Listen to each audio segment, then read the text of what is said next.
तो क्यों जानकार नहीं है?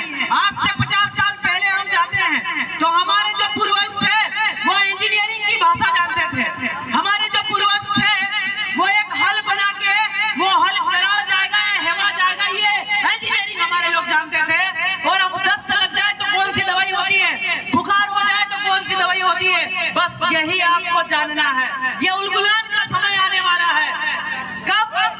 कब तुम्हारी गाड़ियां बंद हो जाएगी, कब तुम्हारे मोबाइल बंद हो जाएंगे, कुछ पता नहीं चलने वाला है। इसलिए आपको बी प्लानर, आपको एकदम प्लान के तहत चलना है। तो अपन अभी हिस्टोरिकल चालू करेंगे कि जो हमारा इतिहास क्या है, सबसे पहले हमको जानना है। जैसे कि मैं एक नाम से शुरू करता हूँ, विक्रम दादा, दैट इज कॉल्ड विक्रम। ये विक्रम शब्द क्या है? राजेंद्र, ये शब्द क्या है? ये शब्द बिलोंग्स टू द हिंदू। ये शब्द आपका मैच कर रहा है। आप एक शब्दों पे जाते हैं, आपका देखिए दाऊद, दाऊद शब्द कहाँ मिलता है? ईसाई में। डेविड ईसाई में। आपका सलीम मुसलमान में। हिंदू में जाएंगे प्रकाश मिल जाएगा, विक्रम मिल जाएगा, राजेंद्र मिल जाएगा। ये सब आपका हिंदुत्व नाम है।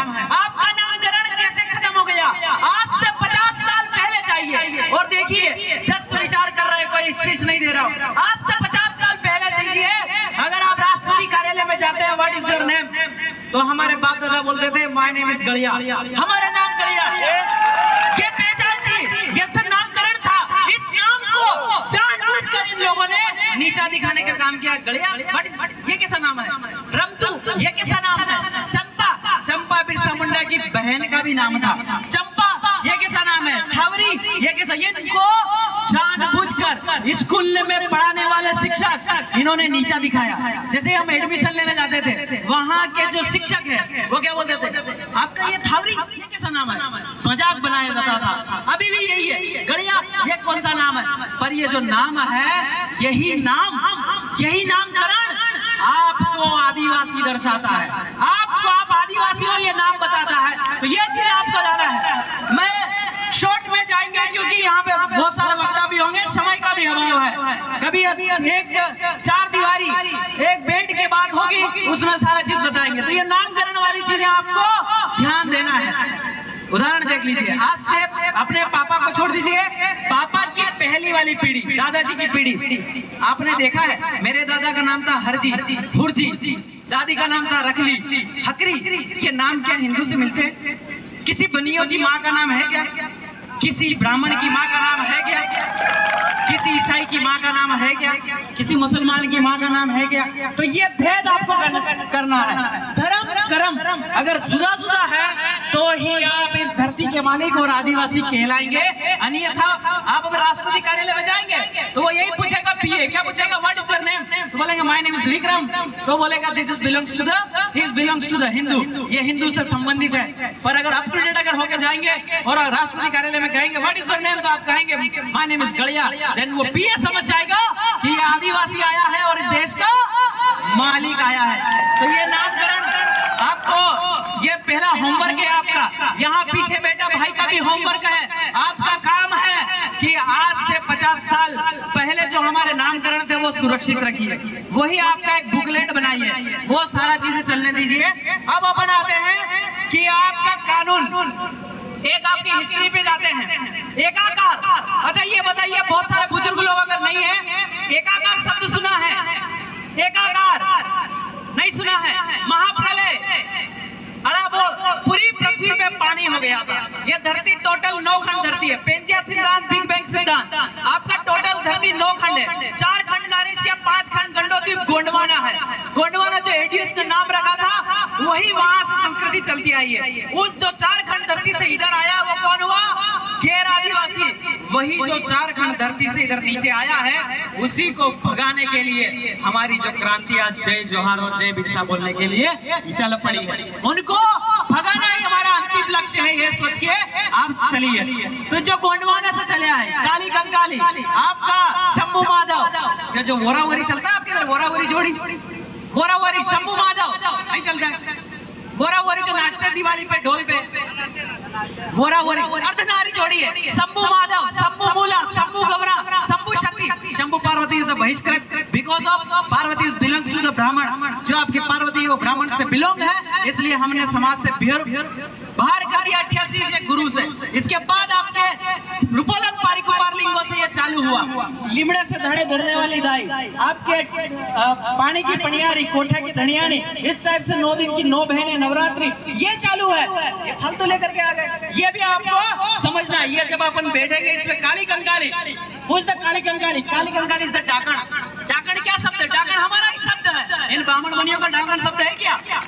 वो डाकण शब्द यहाँ पे भोपा बैठे भी बैठते हैं। कोई अगर पानी में धुला डाल के अगर कोई हकुन भी देखता है तो जब तक डाकण के सातवीं राग नहीं पकड़ते हैं तब तक वो अपनी विधि का नहीं कर पाता। आदिवासी कोई खेल नहीं है। आदिवासी वो इंसान है जो हाथ में नारियल लेके बता देता है 25 हाथ पे नीचे पानी है। ये आदिवासी की संस्कृति है। आदिवासी को ऐसा वैसा ना समझो। तो ये चीजें हम पहले कर चुके हैं यार, और ये चीज हो चुकी है और आज भी हो रही है, आपके सामने हो रही ना। अंधविश्वास से हट जाइए, अब ना वास्तविकता पे जाइए। तो ये चीज है, और बैठ के जब बैठेंगे इसमें और समझेंगे। अब कानून पे जाते हैं। कानून पे देखिए, आपका कानून पे जाएंगे। 1874 में एक शेड्यूल डिस्ट्रिक्ट एक्ट बना था, वहीं पे हम आजाद थे। 1874 बना और हम वहाँ आजाद थे। बाबा अम्बेडकर का जन्म भी उस समय नहीं हुआ था। गांधी जी शायद उस समय चड्डी पहन के घूम रहे होंगे। तब वही आदिवासी लड़के हमारी टेरिटरी को आजाद करवा लिया था, which is called schedule district act. अनुसूचित जिला अधिनियम। सिर्फ डिप्टी कमिश्नर का विस्तार हुआ था, वो भी राजस्व रिकॉर्ड के लिए कि इन आदिवासियों का राजस्व रिकॉर्ड सुरक्षित रखा जाए। वही आपका 1935 में सेक्शन 91 और 92 क्या है? वर्जित क्षेत्र और आंशिक वर्जित क्षेत्र। वर्जित क्षेत्र मतलब क्या? यहाँ कुत्तों का आना मना है, तो इधर बनिए क्या कर रहे हैं? वही आंशिक वर्जित क्षेत्र में भी यही लिखा है। और वही आपका 311 क्या बोलता है कि भारत 3 टुकड़ों में था, British India, tribal area, Indian state. आपका ब्रिटिश भारत कौन सा? जहाँ अंग्रेज रह रहे थे। तो देश भाई अंग्रेज छोड़ के गए तो ब्रिटिश भारत आजाद हुआ, ब्रिटिश भारत पर पावर ट्रांसमिशन हुआ। तो आप लोग कहाँ कह रहे हैं कि भाई हमारे ऊपर कहाँ दब रहे हैं? हम तो आज भी आजाद थे और कल भी आजाद थे। तो ये चीज आपको समझना है। वही आप ये लोग आगे करार करें, क्या करें कि हमारे क्षेत्र को इधर शामिल करने के लिए करार करें। 10 साल का राजनीति आरक्षण दिया और फॉरेन जुडिशन एक्ट के अंदर करार किया, वैलिडिटी रखी कि यहाँ अगर कलेक्टर है, यहाँ पुलिस है, यहाँ एसपी है, तो लोकल लोग ग्राम सभा को फॉलो करेगा तो ही एसपी का डंडा चलेगा, अन्यथा नहीं चलेगा। एड निकाला नहीं पूछा, आपका डैम बनाया ग्राम सभा को नहीं पूछा, तो स्वतः सरकार का अधिकृता समाप्त हो गया। आपका देखिए एम नास्तान versus chief commissioner of Pondicherry, कोई दिक्कत नहीं। 5 लोग भी अगर इसमें से समझते हैं तो मेरे लिए बहुत बड़ी उपलब्धि होगा। मेरे हर आदमी को समझ में आए इस बात वो नहीं है। एम नास्तान versus chief commissioner of Pondicherry में केस चला। सुप्रीम कोर्ट ने क्या कहा? This is not a part of India because of treaty अधूरा है। जिस क्षेत्र का ट्रीटी अधूरा है वो इंडिया का पार्ट नहीं है। क्यों? वही 1935 के सेक्शन 311 के तहत दिया गया। जो कमिश्नर था उसको झुकना पड़ा। तो वही आगे जाकर के देखते हैं अनुच्छेद 1। अपन बाबी आ जाते हैं अनुच्छेद 1 में। आपका अनुच्छेद 1 में देखिए कि भारत अर्थात राज्यों का संघ। भारत एक राज्य नहीं है क्योंकि डोमिनियन स्टेट है। आपका भी देखिए अर्जित किए गए इलाके अनुच्छेद 1 के 3 में अर्जित किए गए क्षेत्र क्या है? वही बात मिलाया गया, करार किया। 10 साल का राजनीतिक आरक्षण देकर गए। आप बात नहीं मान रहे हैं। बड़े बड़े कानून के ज्ञाता लोगों का कहना है कि जिस दिन 10 साल का राजनीतिक आरक्षण खत्म हुआ ना, अनुसूचित क्षेत्र में बनी गैर आदिवासी की बिल्डिंग तोड़ के उनको ये क्षेत्र छोड़ के जाना पड़ेगा। ये आपके सारे कानून के ज्ञाता बोलते हैं। क्यों बोलते हैं ये भी आप समझिए।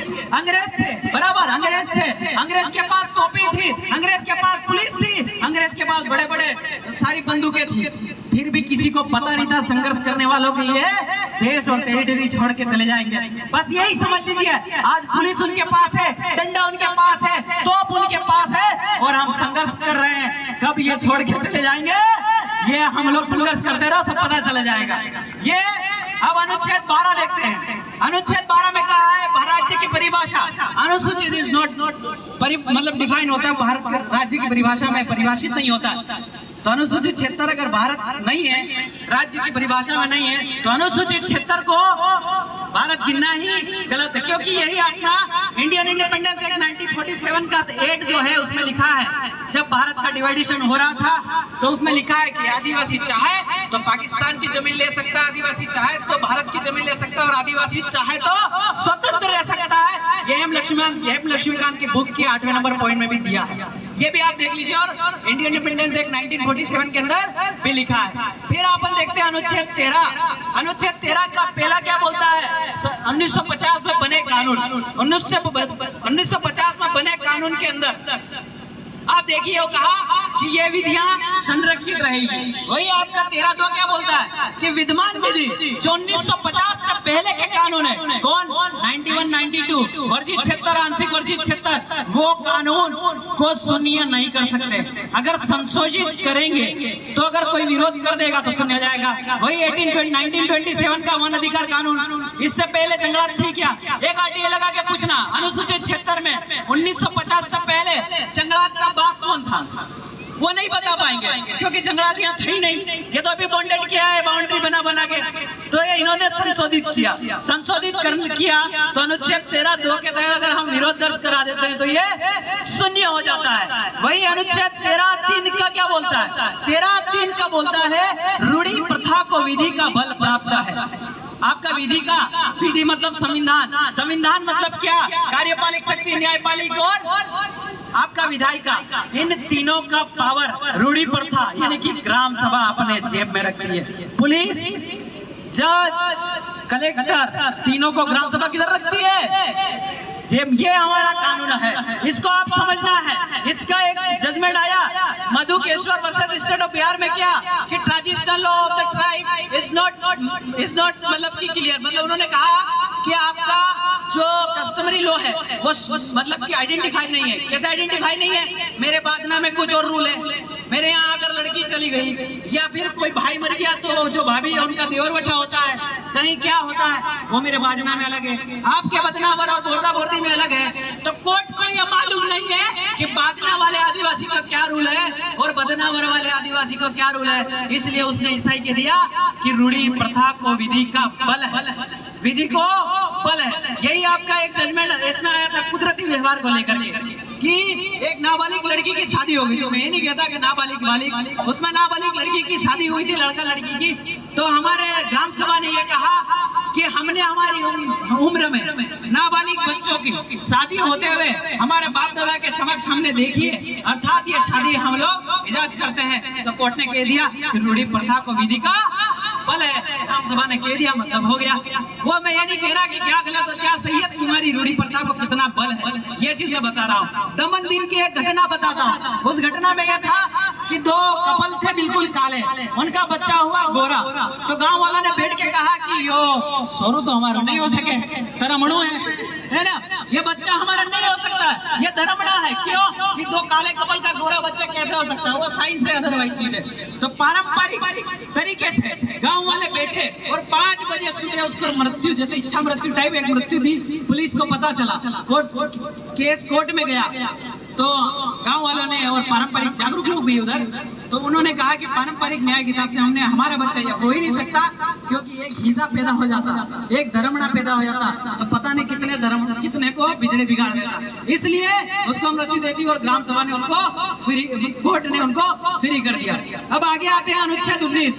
अनुच्छेद 19 में क्या है? बोलने की आजादी, बोलने की आजादी, घूमने की आजादी, व्यापार करने की आजादी, बस जाने की आजादी। वही 5 और 6 में क्या कहता है कि इधर अनुसूचित जहाँ विद्यमान विधि निरूपित करती है, उधर ये व्यापार करने की आजादी, घूमने की आजादी, बस जाने की आजादी लागू नहीं है। तो भाई तुम रतलाम और झाबुआ में क्यों बसे हैं, क्यों व्यापार कर रहे हैं? यह सवाल है कलेक्टर के समक्ष सवाल करने का। अनुच्छेद 19(5)(6) लिख लेने का। फिर अपन आगे देखते हैं अनुच्छेद 53, अनुच्छेद 52, भारत का एक राष्ट्रपति होगा, संघ की संपूर्ण कार्यपालिक शक्ति राष्ट्रपति में निहित होगी। और फिर 3 में क्या बोलता है कि 30 अनुच्छेद की कोई भी बात विद्यमान विधि को प्रभावित करने वाली नहीं समझी जाएगी। क्या मतलब हुआ इसका? राष्ट्रपति भी सीधा विद्यमान विधि को प्रभावित नहीं कर सकता है, तो फिर राष्ट्रपति हमारे क्षेत्र में कैसे लागू हुए? वही अनुच्छेद 124 में भारत का एक सर्वोच्च न्यायाधीश होगा, एक न्यायाधीश है और उसको हस्ताक्षर कौन करेगा? राष्ट्रपति। तो राष्ट्रपति खुद लागू नहीं है।